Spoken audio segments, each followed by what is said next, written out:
नमस्कार बच्चों, आज अपन टॉपिक लेंगे क्रोमोसोमल म्यूटेशन, यानी कि गुणसूत्र के अंदर जो उत्परिवर्तन पाए जाते हैं उनके बारे में अपन आज बात करेंगे। होते क्या हैं गुणसूत्रीय उत्परिवर्तन? अपन किसको कहते हैं? गुणसूत्रीय उत्परिवर्तन गुणसूत्रों की संरचना में अकस्मात होने वाले परिवर्तनों को कहते हैं। यह जनरली माइटोसिस या मियोसिस के टाइम पर हो जाती है ये घटना। स्पेशली मियोसिस के टाइम पर जब गुणसूत्र आपस में जीन विनिमय करते हैं उस वक्त ये घटना होती है। अपने पास में दो प्रकार के उत्परिवर्तन मान सकते हैं या फिर म्यूटेशन दो प्रकार के हो सकते हैं। एक रहता है कि उनकी संरचना में परिवर्तन होना, यानी कि स्ट्रक्चरल चेंजेज आना गुणसूत्रों के अंदर, और दूसरा है कि उनके नंबर चेंज हो जाना, गुणसूत्रों के जो नंबर्स हैं उनमें परिवर्तन आ जाना। आप सभी लोग जानते हैं कि हमारी जो सेल्स होती है, कोशिकाएं होती है, उनके अंदर 2n गुणसूत्र पाए जाते हैं, यानी कि कोशिका द्विगुणित अवस्था के अंदर पाई जाती है, जिसमें गुणसूत्रों के दो सेट पाए जाते हैं। जैसे कि ह्यूमन की अगर अपन बात करें तो 23 जोड़े गुणसूत्रों के पाए जाते हैं, जिनमें से एक जोड़ा इसे रहता है सेक्स क्रोमोसोम्स का रहता है, जिनको अपन लिंग गुणसूत्र भी कहते हैं। अपन बात करते हैं कि म्यूटेशन के अंदर स्ट्रक्चरल म्यूटेशन क्या होता है, यानी गुणसूत्रों की संरचना में किस प्रकार से परिवर्तन आ सकता है।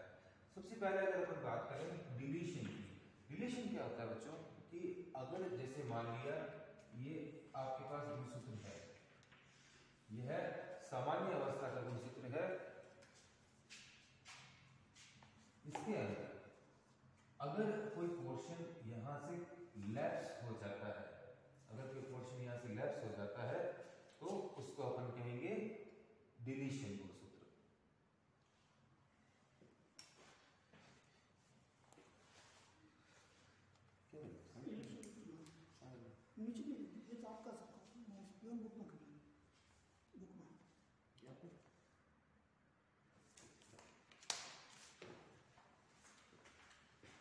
इसके अंदर देखिए बच्चों कि जैसे कि ये सामान्य गुणसूत्र था और इसमें अगर यह पोर्शन डिलीट हो गया तो इसके अंदर पाए जाने वाले जितने भी जीन्स रहेंगे वह नेक्स्ट जनरेशन के अंदर वह जीन नहीं पाए जाते हैं। एक चीज ध्यान देने वाली बात क्या है कि जितने भी म्यूटेशंस होते हैं, यह अगर यह जो है म्यूटेशन है जर्म सेल्स के अंदर हो रहे हैं तो ही वो नेक्स्ट जनरेशन के अंदर जाएंगे, और ज्यादा प्रभावी जो म्यूटेशन रहता है वह जर्म सेल्स की म्यूटेशन ही रहते हैं, क्योंकि वह युग्मकों के द्वारा अगली पीढ़ी के अंदर पहुंच जाते हैं। तो देखिए डिलीशन में क्या हो रहा है कि अगर कोई अपने पास युग्मक है और उस युग्मक का एक पोर्शन डिलीट हो गया तो उसमें पाए जाने वाले जीन्स जो रहेंगे वह नहीं पहुंच पाएंगे। ठीक है, डिलीशन का मतलब होता है विलोपन। दूसरा है अपने इन्वर्जन। इन्वर्जन क्या रहता है? इन्वर्जन जैसे कि अपने पास गुणसूत्र है, ठीक है, इसमें गुणसूत्रों की जो आपकी सीक्वेंस रहती है वह फिक्स सीक्वेंस होती है। इन्वर्जन क्या कहता है? इन्वर्जन कहता है कि उनकी सीक्वेंस को उलट जाना। जैसे कि अगर ये इस पोर्शन के अंदर म्यूटेशन हुआ है तो क्या होगा कि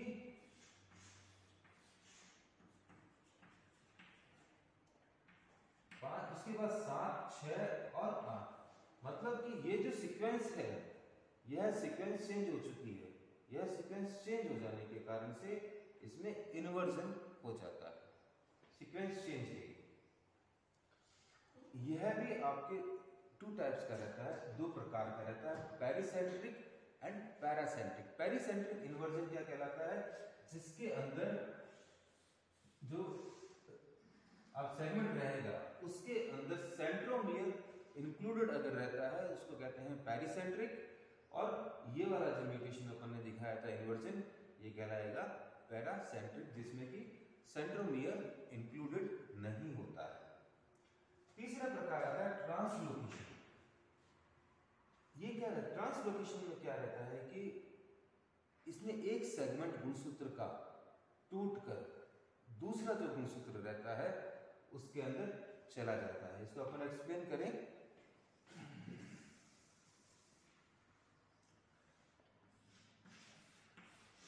तो देखिए अपने देखिए जैसे ये वाले सामान्य गुणसूत्र है, सामान्य गुणसूत्र है, इसमें एक पोर्शन यहां से टूटा, यहां से टूट गया ये पोर्शन और इसमें जाके अगर अटैच हो जाता है तो यह कहलाता है ट्रांसलोकेशन।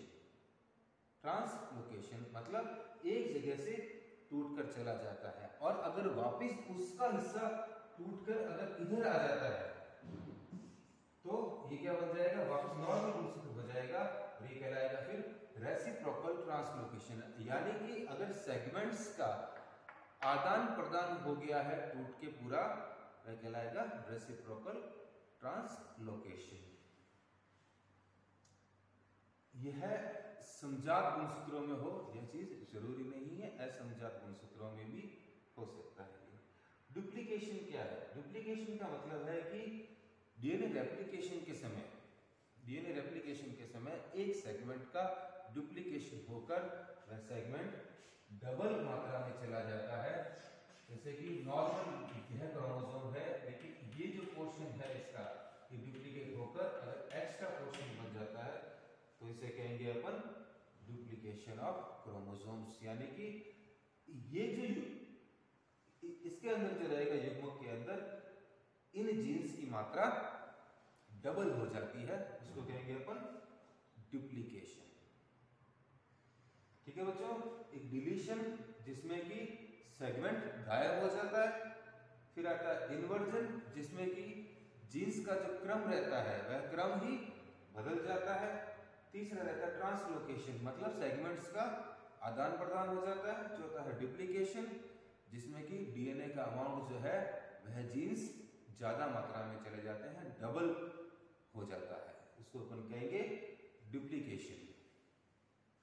इसके बाद बात करते हैं अपन नंबर्स की कि अगर नंबर में ही चेंज हो जाए क्रोमोसोम्स के, जैसे कि मतलब 46 क्रोमोसोम्स है ह्यूमन के अंदर, तो 46 की जगह 47 हो जाए या 48 हो जाए तो वह किसमें क्या कहलाएगा, इसके अंदर नंबर चेंज हो जाता है। ठीक है, अब यह भी दो प्रकार से होता है। अगर इसमें देखिए इसमें दो टाइप्स है, एन्यूप्लॉइडी और दूसरा है पॉलीप्लॉइडी।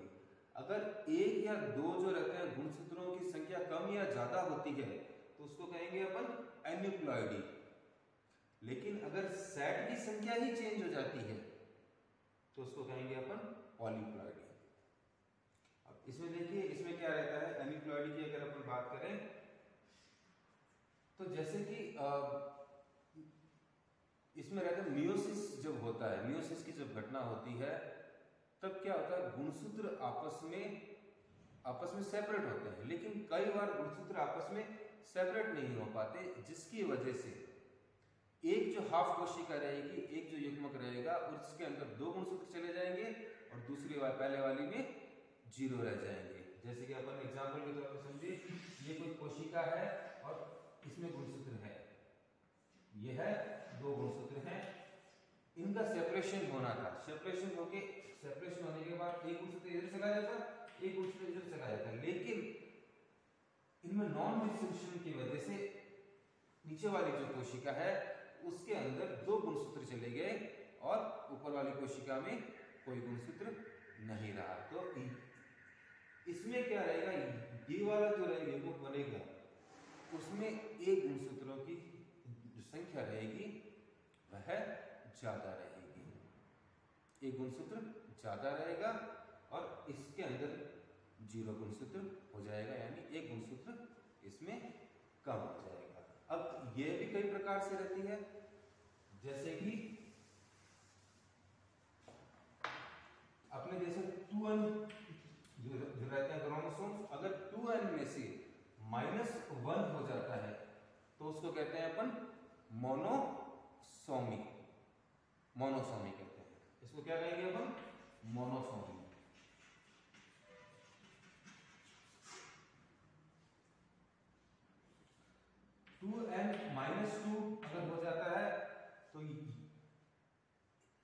चीज कहलाएगी डबल मोनोसोमी। डबल मोनोसोमी अगर दोनों ही मतलब गुणसूत्र अगर समजात है, समजात गुणसूत्र है, एक सेट ही पूरा का पूरा गायब हो गया, तो वह दो गुणसूत्र कहलाएंगे, ये वाली अवस्था कहलाएगी नल्लिसोमी। नल्लिसोमी। अपन ने ये देखा था डबल मोनोसोमी क्या है, जब दो अलग अलग गुणसूत्र गायब होते हैं, कम होते हैं, तो इसको कहेंगे अपन डबल मोनोसोमी और इसको कहेंगे नल्लिसोमी।